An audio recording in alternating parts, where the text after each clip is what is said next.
Hola, ¿cómo estás? En este capítulo hablaremos un poco de un tema áspero en la conservación de la biodiversidad, que es el tráfico de especies de fauna silvestre. Una cuestión que, a mi parecer, está subestimada en las políticas ambientales del país.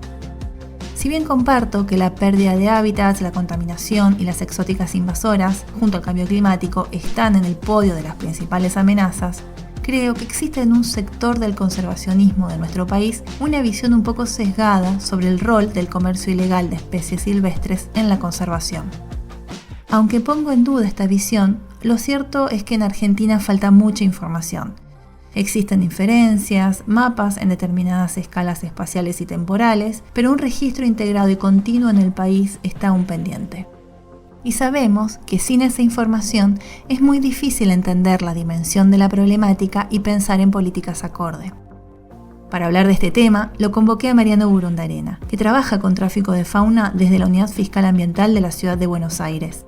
Mariano nos contará sobre la labor que realiza junto a su equipo, los desafíos y logros que se han ido construyendo en la materia, cómo las nuevas tecnologías complejizan la metodología de tráfico y su desmantelamiento. También hablaremos sobre las fortalezas y las debilidades institucionales, si el uso sostenible con manejo controlado puede ser una solución y un dato no menor, la ciudad de Buenos Aires como un destino importante de consumo. Antes de arrancar, te recuerdo que nos sigas en los canales de difusión de huellas, en Spotify, YouTube e Instagram, actives la campanita para recibir notificaciones, difundas y nos dejes tu comentario.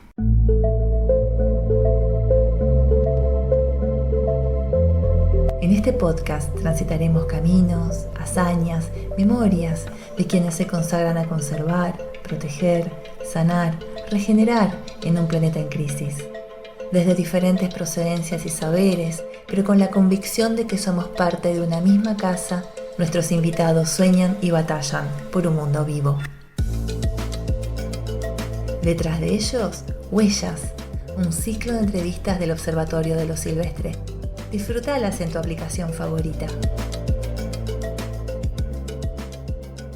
Hola Mariano, ¿cómo estás? ¿Todo bien? Bien, todo bien. Te hago una breve presentación. Sos formado en Gestión y Conservación de la Biodiversidad, con más de 10 años de experiencia en fiscalías ambientales, en la investigación de delitos en esa materia, y actualmente te desempeñas como prosecretario de Cámara en la Unidad Fiscal Especializada en Materia Ambiental, UFEMA, del Ministerio Público Fiscal de la Ciudad de Buenos Aires. Y además colaborás con el programa contra el tráfico de vida silvestre aves argentinas, entre otras cosas. Decime si hay algo más que te parece importante sumar. No, un poco eso resume. Está bien. Para empezar, me gustaría un poco me comentaras cómo llegaste a trabajar con el tema de tráfico de fauna. Si era algo que cuando estudiaste conservación lo tenías pensado. Y bueno, un poco el hecho de que yo ya trabajara en la justicia y se dio a la par de que yo ya no estaba en fiscalías ambientales todavía, pero ya veía que sentía que había una falencia desde la investigación del tráfico de fauna, o no se le daba un abordaje del todo adecuado. Me pareció que era algo a explotar y a empezar a trabajarlo, ¿no? Veía como que ese lugar en la justicia todavía no estaba explotado, no se le estaba dando tal vez la preponderancia que yo sentía, y por eso no dudé, en cuanto se crearon estas fiscalías especializadas en ambiente, en sumarme a ellas, ¿no? Intentarlo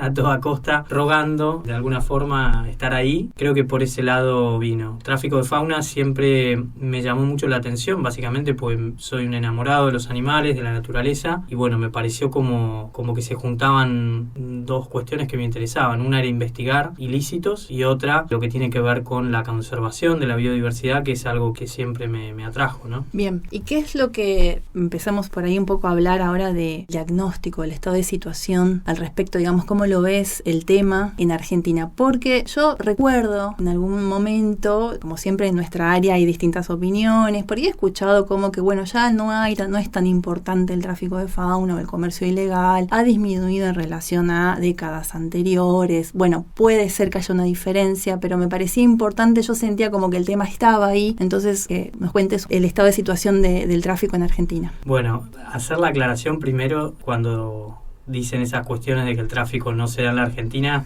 yo creo que habría que confrontar, ¿no? Para preguntar por qué lo dicen. Primeramente creo que el problema es que no hay datos de calidad sobre el tráfico, pero el segundo tema, y creo que linkea un poco con esto, ¿no? De que en Argentina no hay tráfico, tendríamos que ver un mapa más regional, ¿no? Y entender que la biodiversidad del mundo, en gran parte, yo no sé si en un 40 o un 50%, está en, yo diría, Sudamérica, Latinoamérica, ¿no? Y las instituciones más flojas, por así decirlo, no vamos a generalizar, están en Latinoamérica. Todo eso coadyuva a que el tráfico se dé, y eso está probado, y de hecho en los países vecinos que tenemos, sabemos muy bien que cuando hablamos de límites geográficos en la naturaleza no existen los límites políticos, ¿no? ¿Qué quiero decir con todo esto? Es que el tráfico de fauna se da en otros países, ¿no? Vecinos, y sería un poco sonso creer que acá no se da precisamente por eso cuando tenemos un país rico en biodiversidad. Vos coincidís que está en el cuarto puesto de los comercios ilegales, ¿no? Creo que estamos hablando de narcotráfico,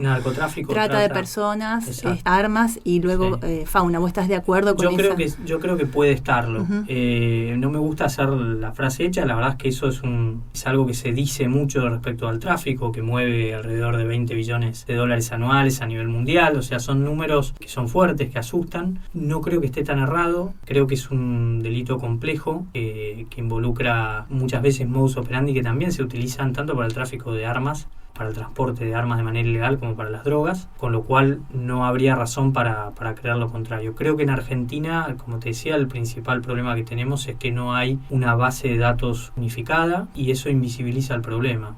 Cuando vos no tenés un problema, pareciera que no existiera, ¿no? O cuando no hay información estadística. Yo lo que encuentro, al menos en mi trabajo, es que en la medida que esa información se vuelca en datos, el problema está, y realmente asustan los números, y asustan los números en cuanto a valores económicos. Realmente yo me sorprendo a diario, y eso que ya han pasado unos cuantos años. Creo que en Argentina lo que falta, por decirlo de alguna forma, es visibilizar esos problemas, pero que esos datos, mejor dicho, tengan una base de datos unificada, ¿no? De todo el país, porque estamos hablando de un delito interjurisdiccional entre provincias, con lo cual a veces lo que uno ve en una provincia es el resultado de la extracción en otra, ¿no? Por eso digo que es un delito muy complejo. A veces subestimarlo, simplificarlo, creo que es un error. Bueno, aparte porque está asociado a un sinfín de otras problemáticas, podríamos hablar horas. No, seguro. Capaz que hoy vamos a focalizar un poco en la fauna, pero digamos, el comercio ilegal de la vida silvestre en general es un tema, con la flora también, ¿no? Como palo santo, como un montón de especies. Digamos, ¿cuál es el universo de trabajo específicamente que tenés en relación al comercio ilegal? Bueno, es enorme. En mi caso, bueno, yo soy un apasionado por esta materia, aprendo a diario. Un poco mi rol en la fiscalía es doble, porque por un lado lo que me aboco es a las investigaciones, como muchos de mis compañeros, y a generar investigaciones, siempre tratando de generar investigaciones de calidad o ir un poco más allá que el último eslabón de la cadena, ¿no? Por el otro también nutrirnos, o nutrir a la fiscalía a través del intercambio con otras organizaciones. Creo que lo novedoso en la investigación de los delitos ambientales en general es que tenemos una pata científica, ¿no? Y eso no puede ser dejado de lado nunca, y ahí es donde creo que una fiscalía ambiental tiene que necesariamente intercambiar conceptos y también nutrirse de organizaciones vinculadas a la conservación. Creo que mi rol un poco, no voy a decir que es solo mío, tiene que ver también con el trabajo del fiscal y la fiscalía, es acercar esa pata, ¿no? De la conservación a la fiscalía, y también conocer qué es lo que ellos tienen para aportarnos. ¿Cuáles son las especies clave con las cuales les lleva más tiempo el día a día de trabajo de fauna, ¿no? Especies de fauna, bueno, mira, en la República Argentina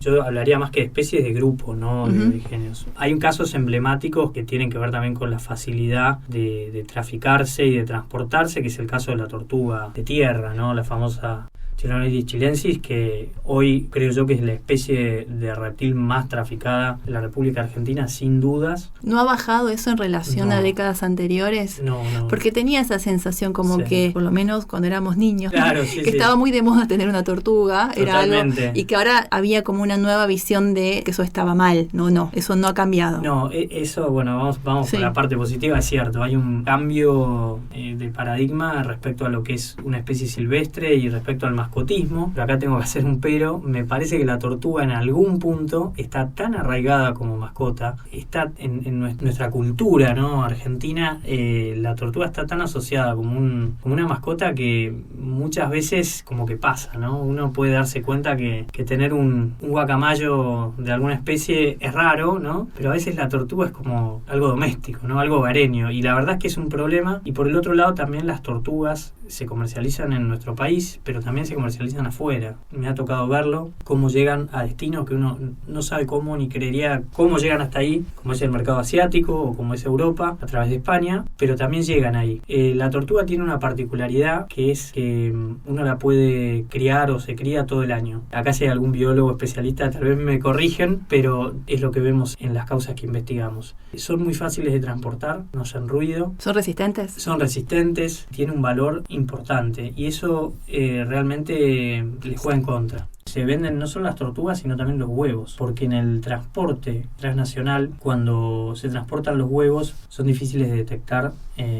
Entonces se está viendo que eso ocurre, al igual que con los huevos de aves. Otras especies que se comercializan mucho son las aves cantoras, ¿no? Los paseriformes. Históricamente siempre han tenido un atractivo en las aves por ese lado, no solo por la cuestión visual, ¿no? De las plumas y su belleza, sino por los cantos. También los loros. Cuando hablan en loros es un poco en genérico, ¿no? Loros entran todos, pero en Argentina sin duda los loros amazonas estiva, los loros habladores, realmente son una especie que se trafica mucho, y se trafica mucho en su época de nacimiento. Explota la venta ilegal de loros amazonas estiva, y la verdad es que ahí tenemos un tema que realmente podría trazarse algún tipo de estrategia, ¿no? A nivel nacional para atacar ese problema, sabiendo que es esa época, ¿no? Después, dentro de los mamíferos podemos encontrar monos. Ahora tal vez en las ciudades como Buenos Aires se ve un poco menos. La realidad es que monos carayá se comercializan, monos caí se comercializan. Digamos que un poco esos son los más fuertes, y después hay un sinfín de especies que uno advierte que se empiezan a comercializar muy fuerte, ¿no? En caso de anfibios, como una especie protegida como es el escuerzo pampeano, se está comercializando muy fuerte a nivel internacional, con un fin realmente cruel, por así decirlo, porque tiene la particularidad de ser una especie que se come todo lo que se le pone adelante. Entonces, si uno busca, por ejemplo, en YouTube Pac-Man Frog o Rana Pac-Man, va a encontrar videos donde ponen un escuerzo pampeano con una rata adelante, otra rana, para ver cómo se lo come. Es un poco estas modas. Un morbo ahí. Un morbo, sí, total, terrible. Y bueno, esa es una especie que estamos viendo que se trafica, y mucho. Y está amenazada, creo, ¿no? Está amenazada, y aparte su área de distribución es una región bastante acotada, ¿no? Porque es un poco la pampa húmeda, que involucra parte de Buenos Aires, Uruguay, y creo que Entre Ríos un poquito. ¿El consumo está por lo general asociado al mascotismo? ¿Sigue siendo ese el principal factor del comercio ilegal? En animales vivos creo que sí. Sí, en animales vivos te diría que sí. Si bien hay un mercado de coleccionistas privados, digamos, hay un mercado de abastecer tal vez a la ciencia, existe eso también, pero sin duda el mascotismo es el mercado más importante, hablando siempre de animales vivos. El tráfico también involucra, ¿no es cierto?, productos y subproductos de fauna silvestre. Es otro tema, una carpeta dentro de esta gran carpeta que también mueve muchísimo dinero. Pero bueno, hablando específicamente de animales vivos, y sin duda el mascotismo es... Ahí tengo una pregunta, porque por ahí yo asocio más por ahí al mascotismo de, bueno, Doña Rosa quiere tener su loro hablador, claro, ¿no es cierto? Claro, pero claro. ¿existe un consumo de lujo de fauna muy específica? Sí. ¿En Argentina también? En Argentina también. ¿Así qué especies, por ejemplo? Mira, hace 2 años nos tocó un procedimiento, tal vez vos en ese momento estabas trabajando en el ministerio, nos tocó un procedimiento casi de casualidad. A través de una denuncia de una vecina escuchamos una serie de silbidos, ¿no? De citácido, de loro, de guacamayos, y bueno, investigando un poco más dimos con que en ese domicilio había parejas de guacamayo jacinto, la especie de guacamayo más grande del mundo, que está protegida, que está en el apéndice 1 de la CITES, Convención Internacional Tratado para Especies de Flora y Fauna, parejas de guacamayos rojos, tucanes, todos esos animales que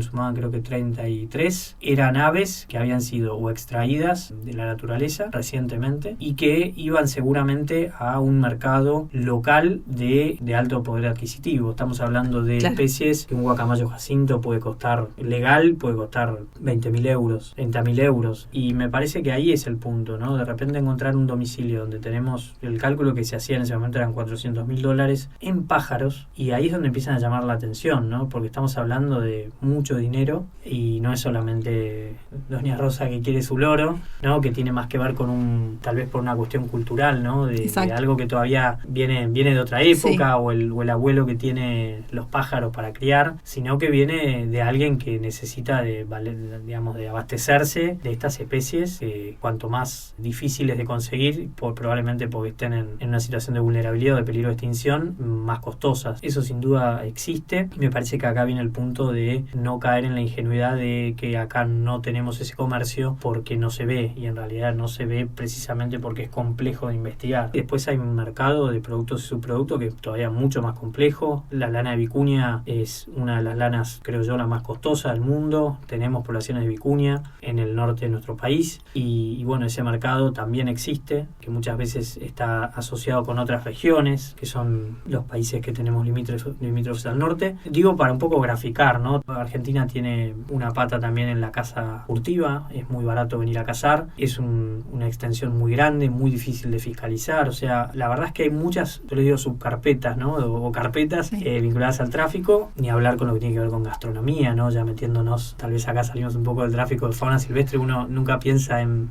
pesca, ¿no? Sin trazabilidad, pero tenemos en la ciudad muchas especies en peligro o vulnerables de nuestros mares, y nadie está al tanto de eso. Mira, es una locura. Como platos gourmet, algo así. Nos ha pasado de encontrarnos con tiburón gato pardo, especies. Acá me meto en un terreno difícil porque los condrictios, ¿no? Las tiburones y rayas no son difíciles de identificar, pero nos hemos encontrado por ir a fiscalizar un lugar que generalmente se iba a fiscalizar por una cuestión bromatológica, ¿no? Para ver qué es lo que está apto para consumo, con especies que ni siquiera hay datos porque son muy difíciles de encontrar, ¿no? Y bueno, esto también es un llamado de atención, ¿no? Sobre lo que comemos, ¿no? Y prestar un poco más atención, o tal vez la venta de alguna especie que no es tal, ¿no? Que te venden, qué sé yo, un atún y te están vendiendo una lata donde tal vez había tiburón gatuso o cazón. Eso ocurre, y bueno, también es una pata que el último eslabón, que es el consumo, digamos, también falta un poco ahí de comunicación, ¿no? Y de fiscalización. Un poco estamos tratando de meternos ahí. Bien. En la fiscalía. Ahí te tiro una pregunta que por ahí es un poco polémica, pero de paso te cuento, el 22 tuve la oportunidad de ir a Colombia, justamente por un congreso que hubo relacionado con el comercio ilegal de especies silvestres en América Latina, y algo que Colombia, en su momento el gobierno colombiano anuncia, fue que directamente se iba a prohibir el mascotismo de cualquier tipo de especie silvestre. Y esto, me acuerdo que habían colegas de Ecuador, de Perú, donde ellos veían que por ahí la prohibición total no es la solución. Claro. De hecho, también han habido programas en Argentina que han trabajado con el uso sostenible, que han trabajado con la posibilidad de que por ahí comunidades rurales o comunidades indígenas puedan tener un insumo y blanquear y regularizar con algún plan de manejo que permita la sustentabilidad de las especies. ¿Vos cómo lo ves ese tema? Es un tema polémico. Mirá, yo creo que, como todo, si uno tiene capacidad de fiscalización, independientemente desde lo que a uno le parezca moralmente, si está bien o mal, creo que si hay un marco legal y hay una fiscalización, podría llegar a andar. Dicho esto, creo que la Argentina no está preparada, por lo menos a gran escala, para aplicar esto. Tal vez en cuestiones puntuales, la cuestión de tal vez de economías regionales, sé que en algún momento existió el proyecto ELE o proyectos similares, bienvenidos, seguro. Lo que pasa es que con la extensión de territorio que tenemos y tal vez las prioridades que se le dan a los recursos en otras cuestiones de agenda, me parece que es difícil de controlar, y muchas veces, desgraciadamente, no es para generalizar, a veces también la cría legal trae aparejado algún tipo de tráfico, tanto para abastecer esos criaderos o para proveer de documentación legal a animales que no lo son. Claro. Tienes también esa arista, no quiere decir que sea en todos los casos, ¿no? Puede ser que funcione, pero me parece que hoy tenemos un problema muy grande de pérdida de especies, y me parece que primero atacaría lo otro antes de meterme en esa discusión, que por supuesto es válida. Claro.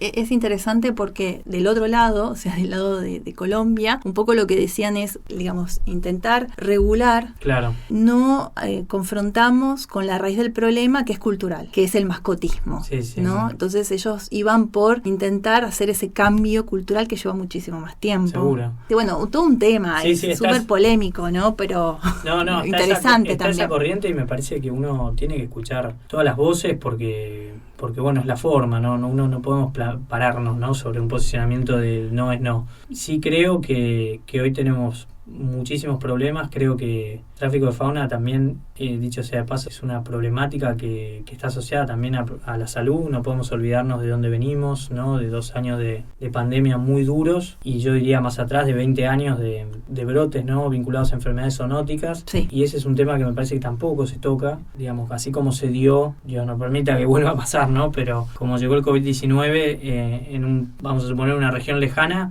ningún país está exento de que eso ocurra, ¿no? Entonces me parece que hay que tomarlo con mucha cautela y ver todos estos factores, ¿no? No solo en la pérdida de especies, sino también en la afectación a la salud desde el punto de vista zoonótico. Bien, si querés mencionamos un poco, hay un documento que salió en Aves Argentinas hace poco tiempo, ¿no? Caer en las redes, sí. El tráfico de fauna en Facebook, y ahí pues hablaste justo de la pandemia. Un poco a partir de ese contexto se empezó a revelar o a descubrir que estaba creciendo la problemática, la oferta del comercio ilegal a través de las redes y específicamente en Facebook, ¿no? Si me querés contar un poco de ese trabajo. Primero te hago una pequeña aclaración. Lo que pasaba antes de Facebook, desde el programa de tráfico, que hace un gran trabajo, cada uno de su rol, son distintas personas, digamos, con formaciones completamente diferentes, pero cada uno con la misma pasión. Cuando yo me acuerdo que me acerqué al programa de tráfico hace varios años, lo que se hacía era recorrer las ferias de la ciudad y del conurbano donde se vendían animales, ¿no?, que generalmente estaban asociadas a redes de tráfico, ¿no?, porque era el último eslabón. No todos, pero en muchos casos ocurría eso. Entonces pasábamos los fines de semana recorriendo la feria de Pompeya, la feria de Domínico, un poco haciendo relevamientos que después se traducían en informes que elevaban a las fiscalías. Yo me acuerdo de eso, me tocaba estar en la fiscalía y recién como voluntario en el programa y tenía estos informes fabulosos con detalle de las especies que se comercializaban, los precios, dónde estaban. La realidad es que con la pandemia esas ferias desaparecieron los comerciantes ilegales. Con la pandemia este comercio desapareció misteriosamente, y desde el programa de tráfico lo que se empezó a hacer es investigar qué era lo que estaba pasando, y lo que notamos específicamente es que ese comercio se trasladó a las redes sociales. El informe que hay en las redes es específicamente de Facebook, y en ese informe lo que se ve es que hay un aumento exponencial entre 2020 y 2022. Creo que, si no me falla, del 80% de un aumento de comercialización ilegal en todo el país. Lo que se hizo fue ver qué especies se comercializaban, cuáles eran los grupos que lo hacían, y esto realmente trae aparejado una complejidad enorme. Concretamente el informe lo que muestra es eso, es la comercialización en Facebook por provincia, por especies. Realmente es un trabajo muy bueno y es un abordaje novedoso, porque la verdad es que todavía no se está abordando el problema, entendiendo que se ha complejizado porque ahora están las redes sociales. A mí me toca verlo del otro lado también, desde el lado de la investigación en Fiscalía, y la verdad que es terriblemente difícil porque uno se encuentra con comerciantes que manejan las redes muy bien, manejan muy bien lo que tiene que ver con el lenguaje a utilizar para no ser detectados, manejan muy bien el tipo de especies que venden, se cuidan mucho de no nombrarlas, tienen toda una operatoria muy compleja donde difícilmente te muestran los precios o te digan cuánto vale en una conversación pública. O sea, hay un entendimiento de que tienen esta herramienta y la usan, digamos, muy bien.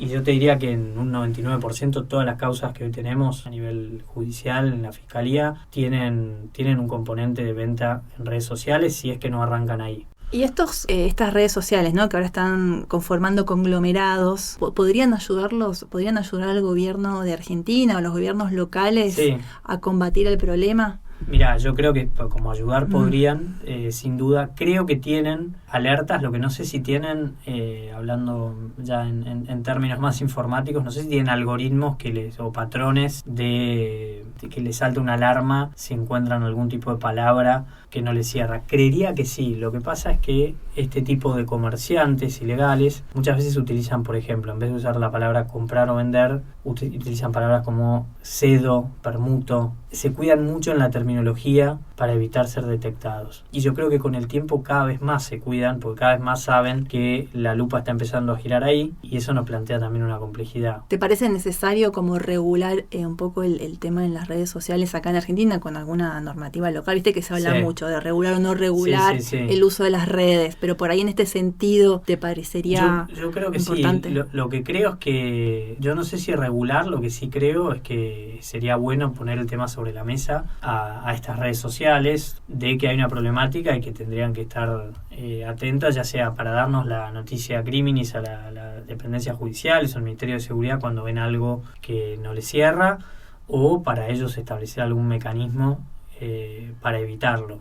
Pero bueno, entiendo también que es difícil por esto, ¿no? Porque no es una oferta y una demanda como puede ser en un mercado, sino que tiene su propio lenguaje. O sea, se ha complejizado a ese punto. Y abrimos solo una ventanita que es Facebook. O sea, hay un montón de redes sociales con otras facilidades, y hoy lo que vemos es que está virando todo para ahí, claro, ¿no? Es realmente muy complejo y... ¿Requiere mucho trabajo humano esta fiscalización en las redes? Sí, muchísimo. ¿Crees que la inteligencia artificial ahí podría ayudar? Sí. ¿Se está evaluando eso, sabes? Mira, internamente a nivel judicial, que yo sepa, no sé si quizás con otros ilícitos, seguramente se está trabajando fuerte con otros ilícitos, no sé, materia de tráfico, pero bueno, la idea es poner el tema sobre la mesa. Nosotros desde la Fiscalía lo intentamos a diario, y bueno, el programa de tráfico ni hablar, ¿no? Siempre están atentos a presentar esto o a presentarse ante quien quiera escuchar para modificarlo. Pero sí, realmente es complejo, porque las redes también permite un tráfico tal vez más grande, o sea, es muy difícil.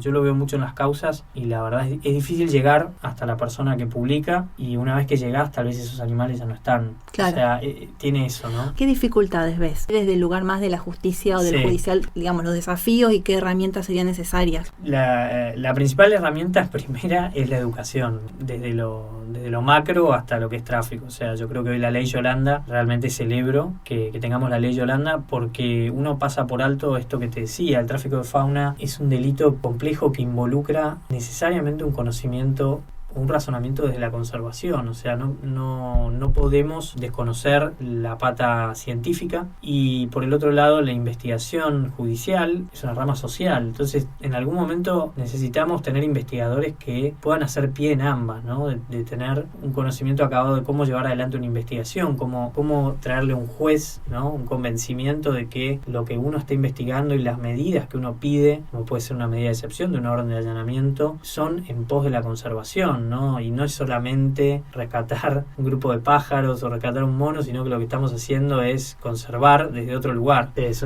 difícil entender esto de conservar desde la investigación judicial, pero yo realmente lo creo así. Creo que hoy la investigación judicial lo que adolece primeramente es este entendimiento, ¿no? Y creo que en la medida que eso se vaya sorteando, ¿no? Y que tengamos jueces, fiscales tal vez más ayornados, ¿no? A lo que es la conservación de la biodiversidad, o con una cabeza más de ese lado, las cosas van a ir mejor, porque van a entender que lo que tenemos, ¿no? En una causa de tráfico de especies es un tema sumamente complejo, ¿no? Que en algún punto nos toca. Hablabas de que, bueno, uno de los principales factores clave en la parte judicial es la educación. Y yo ahí un poco soy autocrítica, porque, bueno, fui funcionaria en algún momento, y lo que vi fue la gran ausencia de datos sistematizados, ¿no? Primero tenemos este tema que somos un país federal, y bueno, un tema me parece a mí importante y grave era la falta de trazabilidad interjurisdiccional, porque en temas de fauna era como hablar con 24 jurisdicciones. Claro, ¿no? Y la dificultad de entonces tener una base de datos a nivel nacional del tránsito, ni siquiera estoy hablando de lo ilegal, de lo legal, que tampoco existía, ¿no? No sé si ustedes, desde el trabajo que ustedes hacen, se encuentran con esa problemática. Nosotros encontramos esta problemática, y la verdad es que hace 4 años en la Fiscalía se tomó la decisión de empezar a recabar los datos en nuestros procedimientos en el ámbito de la ciudad. Si bien muchos de esos datos, digamos, terminan en la ciudad, porque la investigación termina en la ciudad, tienen una pata tal vez en otra región, ¿no? Y la verdad es que eso nos hizo un favor enorme, porque nos permitió dar a conocer la problemática, tener esa base de datos y también nosotros tener un registro interno de cuáles son las especies que se están comercializando, y la verdad es que transcurridos 4 años, digamos que ya tenemos un pantallazo importante de qué es lo que se comercializa en el ámbito de la ciudad. Nos ha permitido tener un poco más claro en qué época se comercializan, tanto de producto de subproducto, también de pesca sin trazabilidad. Digamos que la base de datos se va agigantando. Las aves están en el podio, Las aves ¿no? están en el podio. ¿Se consume en la ciudad de Buenos Aires todavía muchas aves para mascotismo? Sí, se consume muchísimo. Creo un poco que con esto de que han terminado el comercio a la calle y que ha pasado a la web, se ha complejizado el tema de dar con esas personas que venden, pero hoy las tenemos en el podio. O sea, realmente las aves es lo que más se comercializa, y lo que empezamos a ver es el comercio de reptiles, es el comercio también de arañas, montones, y de anfibios. Si bien hemos tenido casos emblemáticos, no sé, encontrar un puma en una casa, puma cachorro, tener, monos, siempre aparece algo, zorros, zorrino, de todo, la verdad que... ¿Te recordás algo que te sorprendió, que te impactó? Sí, y causas que me impactaron cuando recién empezaba, de ir a un lugar que hubiese animales, un comerciante que abastecía, yo creo que a zoológicos y a un montón de personas, ver, qué sé yo, cocodrilo en piletas, ver tortugas mordedoras, que son unos bichos impresionantes. También ahí ¿Cocodrilos? Sí, tenían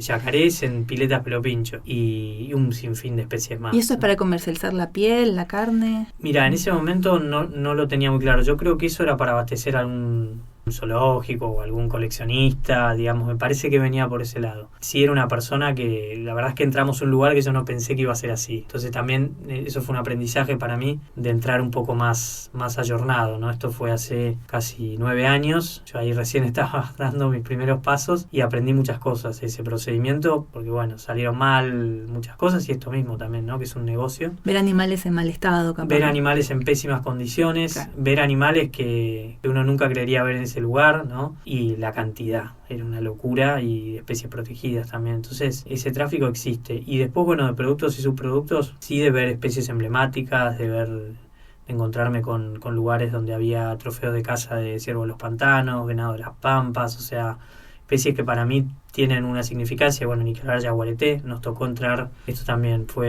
tuvimos distintas, ¿no? Causas donde se investigó a fondo y tuvimos buenos resultados, otras que no, y otras que fueron medio de chiripa, por decirlo de alguna forma. Una que teníamos una denuncia donde se quejaban por los ruidos de unos loros, y entonces fuimos a ver qué había por los loros, y justo se dio que el titular de la casa no estaba, había una señora que trabajaba ahí, nos permitió que pasáramos para ver los loros, y cuando entramos resultó que era un cazador de origen formoseño y tenía cueros de todo, de yaguareté, de gato montés, de pecarí de collar, creo que eso, labiado, no me acuerdo ahora cuál era. La cuestión es que entramos por una cosa y nos encontramos con una locura. Ese cuero fue a parar al... ¿Y esos cueros eran museo. ¿Recientes o eran muy, muy viejos? Ninguna de las dos. Me parece que tenían un par de años, porque por lo que tengo entendido, esto me lo explicó la persona, la genetista, digamos, que donamos los cueros. Me decía que en la región chaqueña no le llegan tantos cueros o heces o fecas, ¿viste? De yaguareté, de los estudios que se hacen, lo que da a pensar que esa es la población donde están más diezmados, ¿no? Y justo este era de ahí. Y eso me mató, porque dije, claro, justo entramos a este lugar y damos con este cazador. Nada. Y después, un sinfín de lugares que uno entra y se encuentra. He llegado a lugares donde hay un sinfín de tortugas. Cuando hay monos también. Sí, muy triste además, porque pensar que para ver 1, 2 o 3 murieron muchos en el camino. Sí, un sinfín, sin ni hablar. Y nos tocó también un caso, uno reciente, de una mona carayá, que también tuve la posibilidad de ir al centro de rescate donde empezó su rehabilitación. La verdad que fue muy lindo, porque me tocó verla cuando la rescatamos, que estaba en un lugar donde literalmente comía milanesas, y todos decían que no iba a poder ser rehabilitada porque era muy grande y demás, y la realidad es que me seguí conectado, digamos, un par de meses con el veterinario, y me iba contando los progresos, y ya estaba en un recinto con otros de su especie, y la idea es que la liberen en un lugar de semicautividad, en una isla que hay ahí en Puerto Iguazú, donde está el centro de rescate. Excelente. Así que sí. Porque es muy difícil volver a reintroducir primates. Dificilísimo. Siempre, bueno, yo me crié en eso. Por eso te digo que a veces las cosas no son absolutas, ¿no? Uno a veces tiene un cassette de que los animales no pueden y a veces sí. Pero bueno, fue un caso que salió bien, digamos, porque el centro de rescate también se prestó a recibir un animal con muchos años, cosa que no es habitual porque siempre están atestados de trabajo. Está bien. ¿Y dónde se puede denunciar? Se puede denunciar, bueno, lo que es tráfico de fauna en las provincias, en las direcciones de fauna provinciales. Si quieren, en la página de Aves Argentinas, cuando uno ingresa a la sección del programa de tráfico de fauna, hay un link, una pestaña, para ver todos los lugares de denuncia de tráfico o de tenencia ilegal por cada provincia, y en el ámbito de la ciudad a través de la página del ministerio, que es fiscalías.gov.ar, www.fiscalías.gov.ar. Ahí pueden hacer la denuncia también, o están los medios de denuncia para quien quiera denunciar. Genial. ¿Hay algo más que te quedaste con ganas de contar? Seguro algo se me pasó. Lo que quiero decir es que, bueno, yo hablé mucho de mí, pero la realidad es que yo estoy como con una pata en cada lugar, ¿no? Por un lado estoy en la justicia, que hay gente sumamente apasionada que trabaja, ¿no? Como la fiscalía a la que estoy, ¿no? Con el fiscal que está ahora, que es muy apasionado en esta temática, y agradezco que me diera pie también para investigar lo que a mí me gusta. Y por el otro lado, el programa de tráfico de Aves Argentinas, que es fabuloso, ¿no? Son voluntarios de pura cepa que se matan por dar a conocer esta temática y por investigar también. Bueno, sí. Muchísimas gracias, por Mariano. Favor. Bueno, gracias a vos, Betania, un placer. Hasta la próxima. Hasta la próxima. Escuchaste Huellas, un ciclo de entrevistas del Observatorio de lo Silvestre. Conducción y edición, Betania González. Te espero en el próximo episodio.